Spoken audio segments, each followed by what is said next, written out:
Let us see this question. A solution of urea contains 8.6 gram per liter. It is isotonic with 5% solution of non-volatile solute. The molecular weight of solute.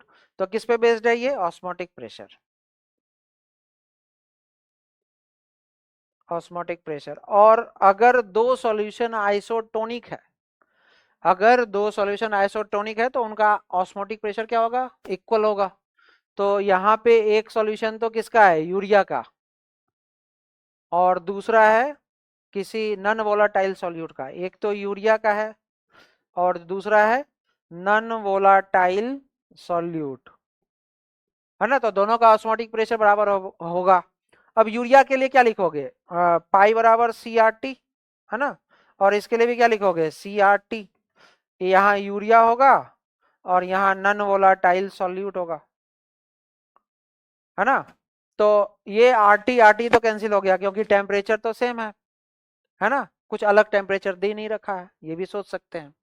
Urea का concentration क्या होगा? तो ये 8.6 ग्राम पर litre है. 8.6 ग्राम है 1 litre में, तो इसके मोलर मास से डिवाइड कर दो तो इतना मोल पर लीटर हो गया, यानी यूरिया का मोलरिटी आ गया. और जो दूसरा सब्सटेंस है ये 5% सॉल्यूशन है.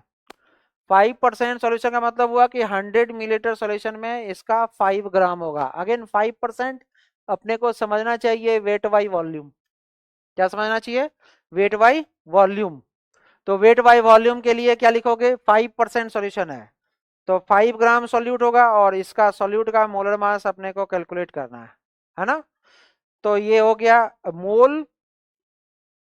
और सॉल्यूशन का वॉल्यूम 100 मिलीलीटर है तो 1 लीटर पर, मतलब उसको लीटर में कन्वर्ट करने के लिए क्या करोगे? 0.1 लीटर हो जाएगा. 100/1000 कर लो, है ना. 100 मिलीलीटर है, इसको कन्वर्ट कर लिया लीटर में. तो अब अपने को कैलकुलेट करना है ये कितना आ जाएगा? 1/10. 10 ऊपर चला गया. 50 by molar mass of solute. तो मोलर मास ऑफ सॉल्यूट क्या आ रहा है? देखो ये आ जाएगा 50 × 60 बाई 8.6, है ना. तो ये आ रहा है मोलर मास सॉल्यूट का आ रहा है, ये आ रहा है 3000 बाई 8.6, है ना. 3000 बाई 8.6. तो ये कितना आएगा? ये कितना आएगा अगर कैलकुलेशन करें? मान लो अगर ये 10 हो जाता तो 10 हो जाता, अप्रोक्सीमेटली कैलकुलेशन कर रहे हैं, 10 हो जाता तो ये 300 होता.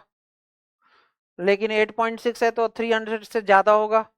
और 300 से ज़्यादा वाला ऑप्शन, है ना. 300 से ज़्यादा वाला ऑप्शन और नियरली 300, है ना. ये भी देखना पड़ेगा कि ये 300 से तो थोड़ा ज़्यादा होना चाहिए लेकिन 300 के आसपास ही होना चाहिए. तो ऐसा ऑप्शन कौन सा दिख रहा है? बिना कैलकुलेशन किए भी बता सकते हैं. 348.9 ए ऑप्शन इज करेक्ट.